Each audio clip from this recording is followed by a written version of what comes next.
आजपासून महाराष्ट्र विधिमंडळाचं अर्थसंकल्पीय अधिवेशन. अजित पवारांच्या अपघाती निधनानंतरचं पहिलंच अधिवेशन. मुख्यमंत्री फडणवीस सादर करणार यंदाचा अर्थसंकल्प.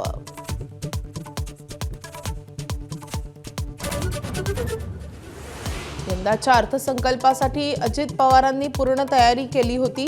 सुनेत्रा पवार, मुख्यमंत्री फडणवीसांसह एकनाथ शिंदेंकडून अजितदादांच्या आठवणींना उजाळा, तर अपघाताची सीबीआय चौकशी करणार मुख्यमंत्र्यांची माहिती.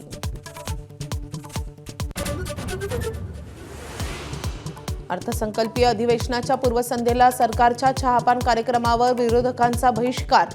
दोन्ही सभागृहात पहिल्यांदाच विरोधी पक्षनेत्याविना अधिवेशन.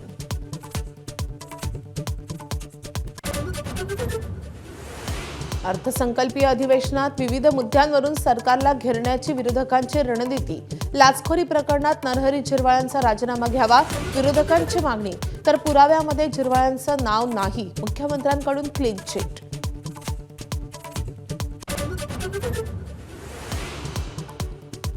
दिवंगत उपमुख्यमंत्री अजित पवारांच्या सर्वपक्षीय शोकसभेचं मुंबईत आयोजन. नितीन गडकरींसह फडणवीस, ठाकरे बंधू गौतम अदानी उपस्थित राहणार, तर तब्येतीच्या कारणास्तव शरद पवार अनुपस्थित.